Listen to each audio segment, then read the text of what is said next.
其他的理解嘞，要是来明个啦，是吧的？因为家人都过这个嘞，为人阿皮要是来心里耍，哪里吧的？这嘛嘞，为伢别来家里喏，กู为伢别没找人家嘞，有哩吧呗？阿龙，对差一差比达，心里比达真正个去看比到，那个哩，先别为伢嘛ဖြစ်ပါလေ။ကျန်တာကပါလေဆိုတော့一片历史，有几多阿片，几十多家，给人都要一个所要记得，有几多阿片，几十多家，给人都要一。所以这样哈，有几多的对，没西没片，没地没片，这样片的。这样个，喏，也是比了都没他过得一记的，咱们这苦了没劲的喏。真正个也真阿片，真正个发表来是咯，有几多阿片，就是讲给人家的。咁就是路线，你真正个一拍你是个也路线，给人家的啦，给路线进来。一拍你是个路亚的，真正个也路线给人家的啦。脾气要亚啦，亚啦没亚啦？小家里亚的表妹，小家里亚表妹起码不喏。ก็ဆိုလိုချင်တာကကြမ်းချက်ကိုမရရဘူးလို့ပြောတာမဟုတ်ကြမ်းချက်ရဖို့လိုအပ်တယ်ဒါပေမဲ့ကြမ်းချက်ရခြင်းဒီကြမ်းချက်ကပြောတဲ့အနှစ်ကျမ်းစာကပြောတဲ့အရာကိုရတာပုတ်ဘူးဆိုတာကိုသိလို့အဲ့မှာယုံကြည်သောအဖြစ်ကျေးဇူးတော်ကြောင့်သိအရေးကြီးတယ်ယုံရင်ရတယ်လို့ပြောတယ်ဘာကိုယုံရမှာလဲကျေးဇူးတော်ကဘာလဲဆိုတာကိုရှင်းရှင်းလင်းလင်းနားလေပြီးတော့မှယူကြည်ခြင်းမဟုတ်ဘဲနဲ့ကျမ်းစာကိုပဲယုံရင်ရတယ်ဆိုတော့လည်းယုံရင်တော့အဲ့ဒါမျိုးကတော့ကဲဒီရင်ရောက်တဲ့ယုံကြည်မဟုတ်ဘူးဆိုတာတွေ့ရတယ်။ဒါရှင်ပေါလုကအဲ့ဒါကိုမဖြစ်စေဘူး။ဒီကျမ်းကျက်ရဲ့အဆက်အဆက်ပေါ့နော်။အဖက်နှစ်ရှိအပေါ်မှာသူကအဆက်အဆက်နဲ့ပြောလာတဲ့အရာကဖျားကလူကိုဘယ်လိုကျေးဇူးပြုတာလဲဘာကိုယုံရမှာလဲဆိုတာပေါ်ပြထားတာရှိပါတယ်။ဆိုတော့一片你看你这个你啥拍背吧没？顶多的阿个老几个呀都来月，阿个咋讲一个哥哥，所以没理许多，人参到，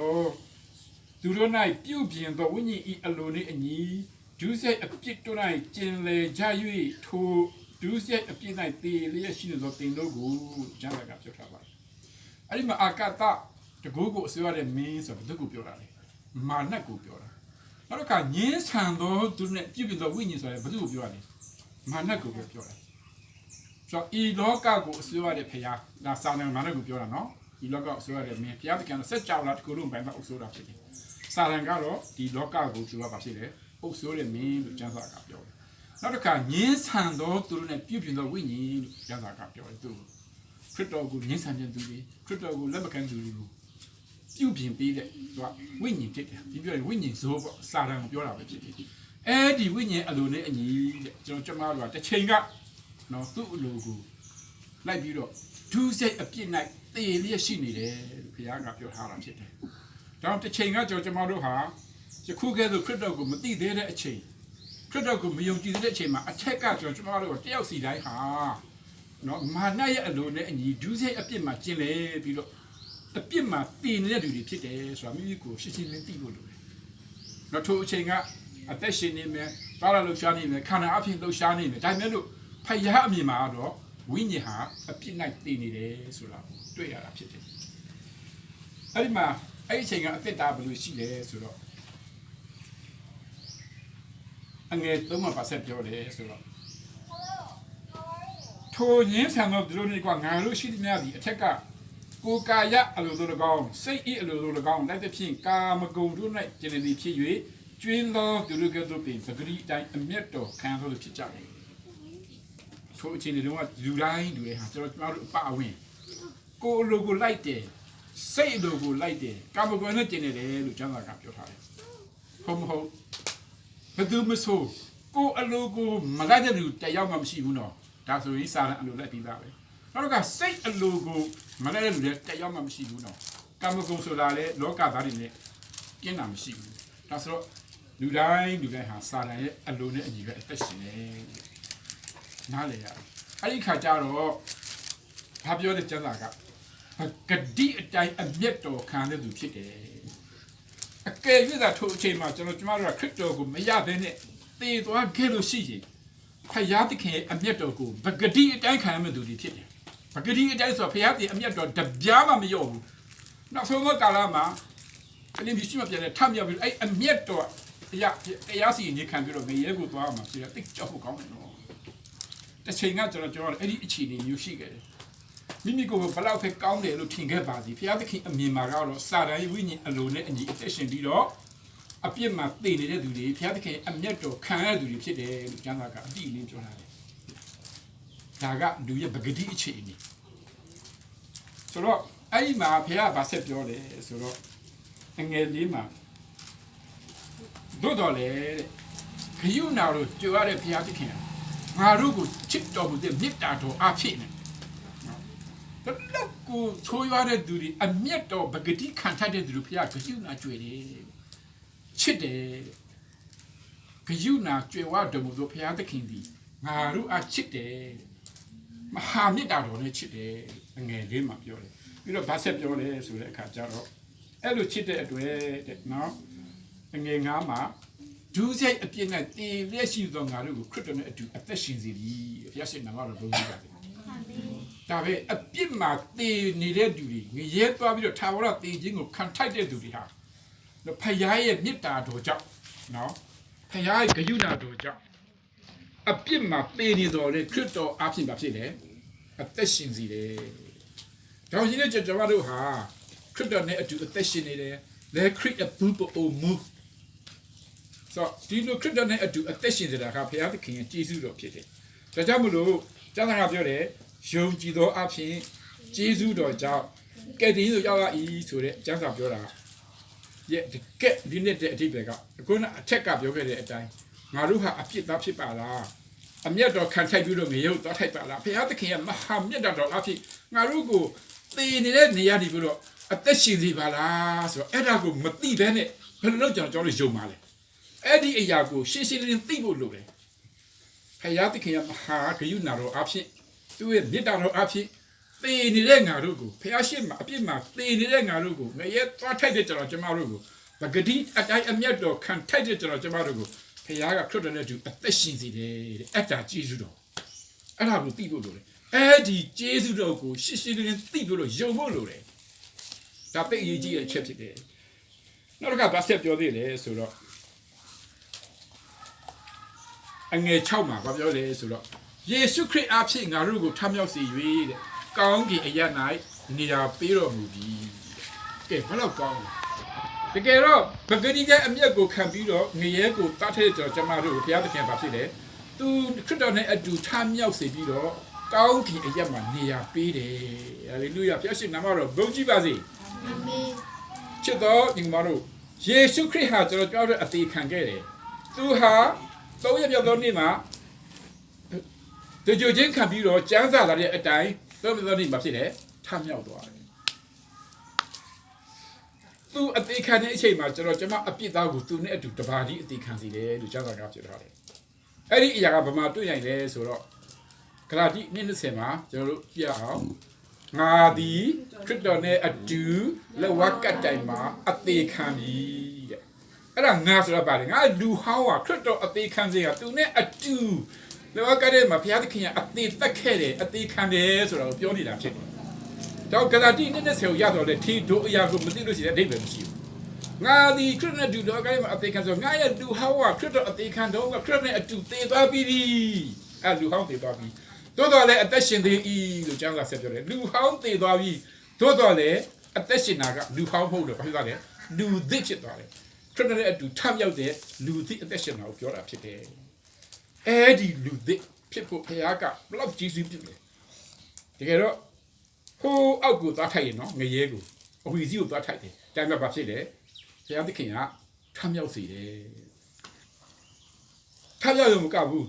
ယေရှုခရစ်အဖြစ်ငါတို့ကိုထမြောက်စေ၍ကောင်းကင်အရာ၌နေရာပေးတော်မူသည်ကြည်စမ်းဘလို့အောင်ဖို့ကောင်းလဲငရဲကိုသွားထိုက်တဲ့ကျွန်တော်တို့သေနေတဲ့ကျွန်တော်တို့ကိုသူနဲ့အတူအသက်ရှင်နေပြီးတော့ထမြောက်စေတယ်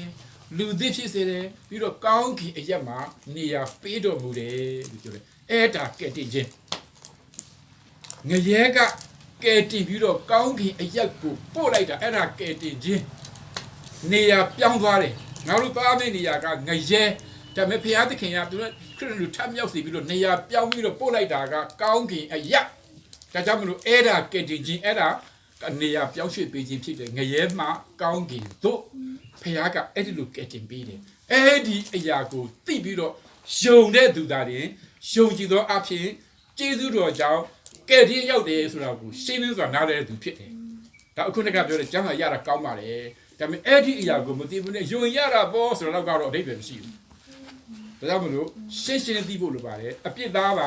ါစာရန်ရဲ့အလိုနဲ့ကြီးအသက်ရှင်ခဲ့ပါတယ်ငရဲသွားထိုက်ပါတယ်အမျက်တော်ခံရတဲ့ဖြစ်ပါတယ်လို့ဒီဖခင်ကယေရှုခရစ်အဖြစ်အသက်ရှင်သေးပါတယ်ငရဲမှာကောင်းကင်သို့နေရာပြောင်းပို့ပြီးတော့ကယ်တင်ခဲ့ပါတယ်အာမင်ဘုရားရှင်နာမတော်ဘုန်းကြီးကအဲ့ဒါပဲကယ်တင်ခြင်းဆိုတာအဲ့ဒါပဲကျေးဇူးတော်ဆိုတာဒါကြောင့်ကျေးဇူးတော်အဖြစ်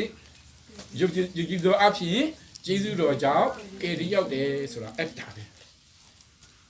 တိတ်ဝမ်းမြောက်စရာကောင်းတယ်ဒီအရာကိုရှင်းနေစွာနားလည်လို့ရှိရင်တကယ်ဝမ်းမြောက်စရာကောင်းတယ်ဒါကြောင့်မလို့များစွာသောယုံကြည်သူတွေဟာအိဖက်နှစ်ရှိကိုတော့သိပါတယ်ဒါပေမဲ့မေးလာတဲ့လူရှိလို့ရှိရင်ရှင်းနေစွာပြင်နေပြီးတော့မပြောပြတ်တတ်တာတွေအများကြီးပဲရှိတယ်ဒါကြောင့်ကိုယ်ကိုယ်နဲ့ရှင်းစွာနားလည်ဖို့သူများကိုလည်းပြန်ပြီးတော့ပြောပြတတ်ဖို့ယုံကြည်ခြင်းဆိုတာဘာလဲဘာကိုပြောရမှာလဲကိုတော့ကျေးဇူးတော်ကဘာလဲဘယ်လိုကျေးဇူးတည်တာလဲဘယ်ကနေဘယ်ကိုပို့ဆောင်ကယ်တင်ပေးခဲ့တာလဲအဲ့ဒါကိုကိုယ်ကိုယ်နဲ့ခံယူသလိုတပတ်သူကိုပြန်ပြီးတော့ရှင်းလင်းပြောပြတတ်ဖို့လိုပါတယ်ရှင်းအနေငယ်ဆက်ပါမယ်ဒါကလေးရင်ပန်းပြီးတော့ပါပြီယုံကြည်ခြင်းအဖြစ်ရတာပါဖခင်ကျေးဇူးတော်ကြောင့်မှာအကျင့်တရားမှမပါဘူးနော်ဒါပေမဲ့အဲ့ဒီအရာကိုရှင်းနေတာနားမလည်တဲ့အခါကျတော့များစွာသောကျွန်တော်တို့အထက်ကလူတွေကပဲကဲတင်ခြင်းဆိုတာယုံကြည်ထုတဲ့ဘယ်ရမလဲအကျင့်ပါရမှာပေါ့ဆိုတာဒီကနေ့ရှင်းရတာအများကြီးနေအနက်မှာတခါမပြီးနိုင်တော့ဒီကိစ္စအယုံလို့ဘယ်ရမလဲအကျင့်ပါရမှာပေါ့ဒါတို့ကလည်းအကြောက်ကညင်းတာပဲသူတို့ကနားမလည်တာဟုတ်တို့တော့ကျမ်းစာကဘာပြောလဲဆိုတာကြည့်အောင်အငယ်30မှာဘာပြောလဲအဖက်နေ့30မှာဘာပြောလဲဆိုတာရှိပါတယ်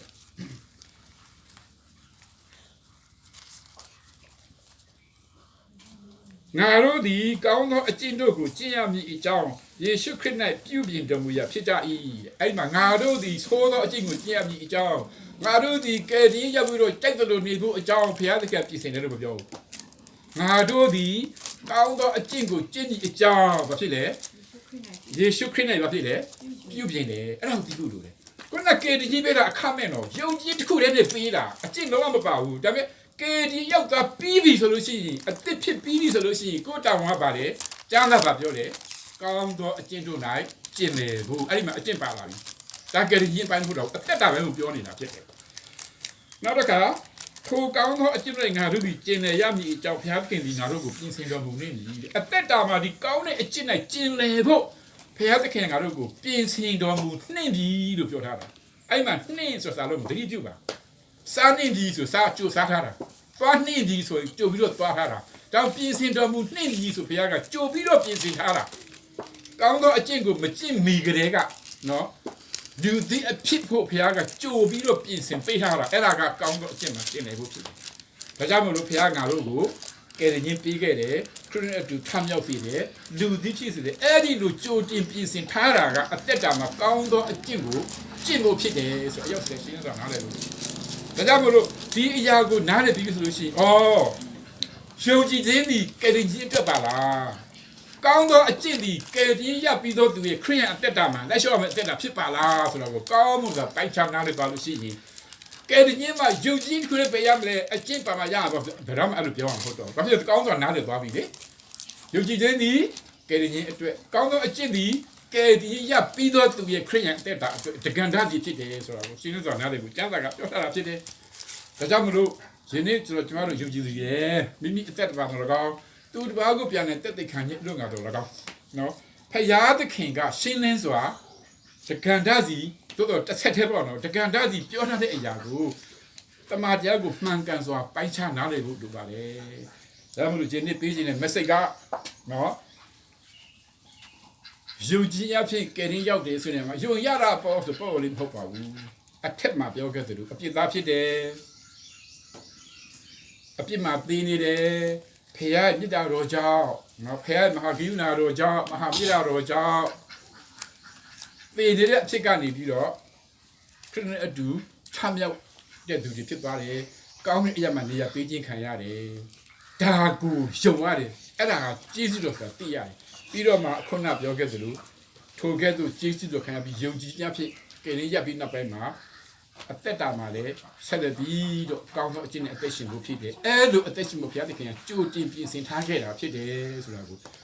ရှင်းလင်းစွာနားလည်ဖို့ရှုပ်ထွေးခြင်းမရှိအောင်လို့တကံတတ်စီဖြစ်ကြောင်းကိုနားလည်နိုင်အောင်လို့မှန်ကန်စွာပိုင်းခြားနားလည်အောင်လို့ဝိညာဉ်ပေးတာဖြစ်ပါတယ်အရောက်စီတိုင်းကိုဝိညာဉ်တော်ဘုရားအလင်းပေးပြီးတော့နှုတ်ဘတ်တော်ကိုနားလည်နိုင်ပါစေလို့